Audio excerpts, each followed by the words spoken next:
Here is our question. Oh, wait, introduce yourself. Hi, I'm me. Okay, here's the question. It takes 5 steps to do all the transformations that lead from y equals square root x to y equals negative 2 square root negative 3x plus 1. Sketch the 5 successive graphs of these transformations. A, list the equations of the 5 graphs in the correct order. B, what changes in each graph's transformation? In other words, it says list the equations in the correct order. It means whatever order you do them in, write the equations in the same order as the graphs you drew. What changes in each graph's transformation in relation to the previous step? So what changed from the last one? How does each element affect the graph? All right, so I have graphed this on Wolfram Alpha, and I hope you can see it. I think you'll be able to see it now. On Wolfram Alpha. You could also look up something like on your search engine of choice. I use DuckDuckGo, not DuckDuckGoose, DuckDuckGo, and I looked up graph function transformation calculator. And then I wrote these 2 graphs and it returned the steps. I just wanted to see if I could find something like that. That way you can check your work, and then you can certainly go to somewhere like Wolfram Alpha and graph the functions. Here on Wyzant's video whiteboard application, it has a link to Wolfram Alpha, and then I can graph one after the other. So here's the first one. This is the original one, y equals square root of x. That's the first graph. And so this is going to be the first transformation, y equals square root, and is it 3x? Yeah, I can't remember if it was 2 or 3. So 3x, that's the first thing I did. 1, that's a graph y equals 3x. What changes in the graph's transformation in relation to the previous step?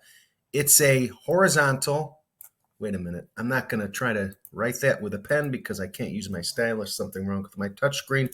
It's a horizontal compression, or a compression on the x. Now the effect is pretty much the same as if it was a vertical stretch. In other words, it makes it look like the graph is going up faster. How does each element affect the graph? It makes it look like the graph is going up faster. Horizontal compression. I don't know. B and C look the same to me, so I don't know. All right, number 2. Second transformation, y equals square root negative 3x. And hold on, I have to tell you something about the last step too. When the number is in with what happens to x, this is on step 1. When the number is inside there with the x, like if you're squaring it, it's with the x inside the squaring. If it's inside the square root along with the x. Then if it's a number greater than 1, it's a compression. If it's less than 1, it will stretch it. If the positive or negative are inside what happens to x, in other words, it's inside the square root sign this time, that means it will reflect it over the y-axis. So that's a y-axis reflection.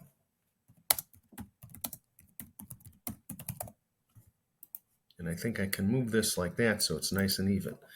How does each element affect the graph? It reflects it over the y-axis. That's what I'm saying. I don't know.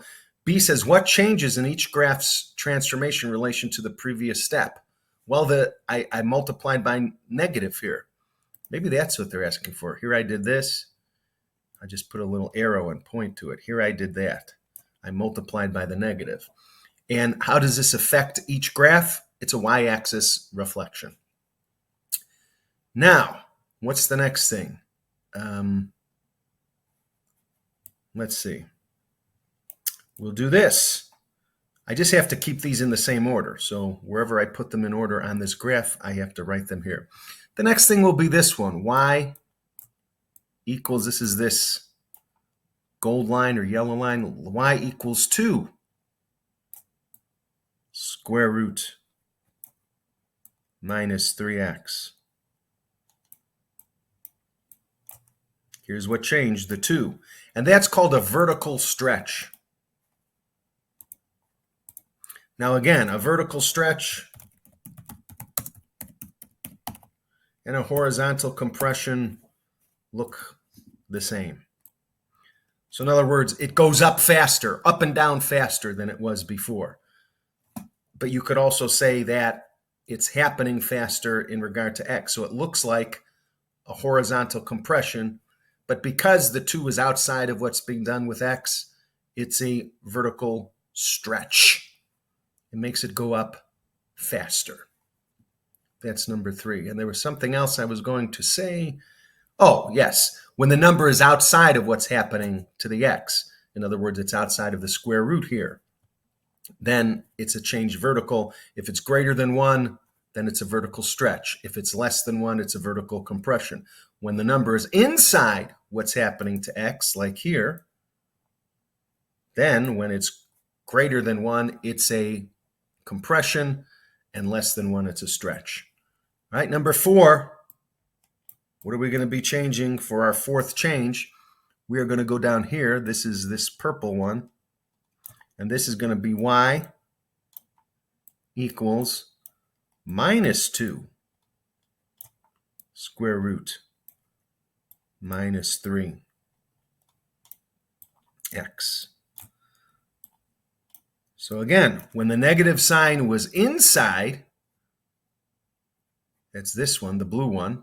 I'll circle it. When it's inside what happens to the x, the negative sign makes it a reflection over the y-axis. When it's outside what's being done to the x, in other words, on this one, outside the square root, it is a horizontal reflection. Horizontal reflection.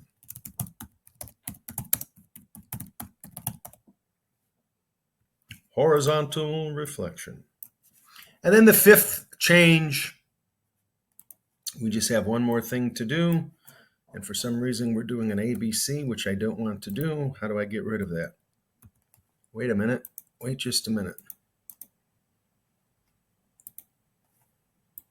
Oh, okay, I can do that. All right, I want to do number 5. And here's 1, 2, 3. We just want to keep them in the same order. 4. Make it easy for your teacher. And here's number 5, or the instructor. Number 5 is y equals minus 2 square root minus 3x plus 1. That's his green graph. And what that does is it shifts it up. Whenever a number is added, a constant is added outside of what's being done to x, it shifts it up or down with the sign. So this is a shift up 1 unit. And I guess we really have to do horizontal. The first horizontal compression is times 3. That's not x, that's times 3. And this is a vertical stretch times 2. But this is a shift up 1 unit. And you can see it's a little bit hard to see the green, so I'm drawing over it with the black pen. It goes up 1, where the purple one, and I went off the green a little bit, it's supposed to be right on top of the green. But where the purple one started here at 0, 0, this one starts at 0, 1. So it shifted it up 1 unit. And the change is this plus 1. That's the new thing that we did. So there's our 5 transformation, the 5 successive transformations, and then we've written what each one does here. And again, you can search for, if you search for a function transformation calculator, you will find something that shows you. It just gives you the steps. It tells you what the transformation is. And this is what I entered. I think the one I got was for Symbolab. I just entered square root of x and then negative 2 square root of x. Yep, negative 2 square root of negative 3x.